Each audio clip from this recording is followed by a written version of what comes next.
লবণ পানি ঠেকানোর জন্য এই বাদুখালী বিলে 34-এর এক ফোল্ডার পানি উন্নয়ন বোর্ড স্থাপন করেছে।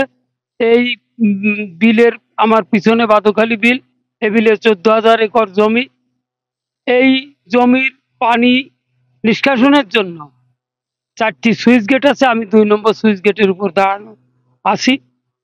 এই সুইচ গেটগুলো যখন করা হয়েছিল তখন সুইচ গেটের যে পানি নদীর নাব্যতা ছিল অনেক বেশি, কি অনেক গভীরতা ছিল, কিন্তু পরবর্তী সময় পানি নিষ্কাশন খালগুলো পলি পড়ে এমন অবস্থা হয়েছে যে যেখানে সুইচ গেট স্থাপন করা আছে তার উপরে সুইচ গেটের খালগুলো পলি পড়ে উপরে চলে আসছে, যে কারণে পানি ব্যবস্থাপনা করা খুবই দুরূহ হয়ে পড়ে বর্ষাকালে, যে কারণে প্রতি বছর এই বিল বুড়ে যায় এবং লক্ষ লক্ষ কোটি কোটি টাকার ফসল মাছ নষ্ট হয়ে যায়।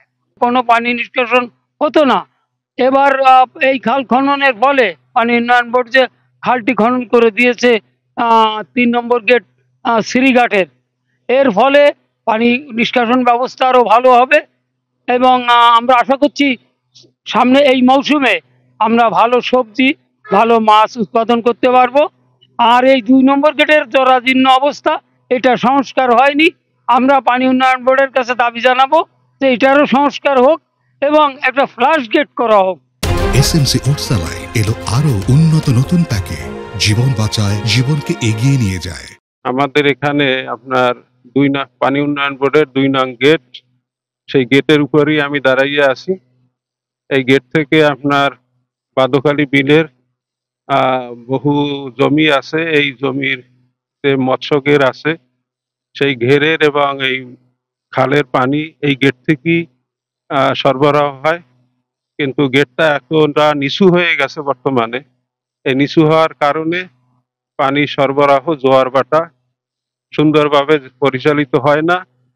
এজন্য আমি এলাকাবাসীর পক্ষে পানি উন্নয়ন বোর্ড সহ মাননীয় সরকারের কাছে আমাদের এলাকাবাসীর দাবি থাকবে যে এই গেটটা আধুনিকায়ন করা এবং যাতে সুন্দরভাবে এই খালের পানি সরবরাহ হয়, জোয়ার ভাটা নিশ্চিত হয়, এলাকাবাসীর মৎস্য চাষ এবং ধান চাষ এ সমস্ত চাষের ব্যাপারে যাতে মানুষ উপকৃত হয়, সেই ব্যাপারে প্রশাসন সজাগ দৃষ্টি রাখবে বলে আমি আশা করি। 2200-2300 ঘের আছে, মৎস্য ঘের আছে এবং প্রতিটা মৎস্য ঘের মালিক সবাই শুধু মাছ না, বেশি হচ্ছে আমরা ধান রোপণ করি এবং আমাদের এই যে মাছের ঘেরে যে বেড়িতে চারিদিকে যে ভেড়িগুলো, বেড়িতে সবজি হয়, এই সবজি দ্বারাই আমরা খুবই উপকৃত হই। আপনারা জানেন যে এই সবজি বিক্রি করে আমাদের এই বাদুখালী বিলের যারা ঘের করে এরা সবচেয়ে বেশি উপকৃত হচ্ছে ধান এবং সবজি, তারপরে মাছ।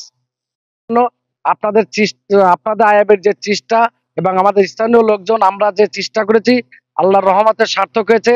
আপনাদের এলাকাবাসীর পক্ষ থেকে ধন্যবাদ জানাই এই খাল পুনর্খননের সহযোগিতা করার জন্য। এই খাল খনন করে আমাদের বিরাট উন্নয়ন হয়েছে। তারপরে এই বিলের জন্য উপকার হয়েছে, বিলে গেট ছিল বন্ধ, পানি টানি সত্য না, এখন সত্যিছে, আমাদের সুবিধা হয়েছে। খালে যে নেট পাটা দিয়ে অবৈধভাবে মানুষ মাছ চাষ করছে, এই ব্যাপারে আমরা জানতে পেরেছি। আমরা এই ব্যাপারে প্রশাসনের সাথে কথা বলবো যাতে খুব অতি তাড়াতাড়ি এই জিনিসটা উচ্ছেদ করা হয়। আর ওটার সাথে আমাদের যে 3 ভেন্ট রেগুলেটর রয়েছে, এই রেগুলেটর সংস্কারের ব্যাপারে আমরা দুর্নীতি কর্তৃপক্ষের সাথে কথা বলবো। আশা করছি পরবর্তী অর্থ বছরে আমরা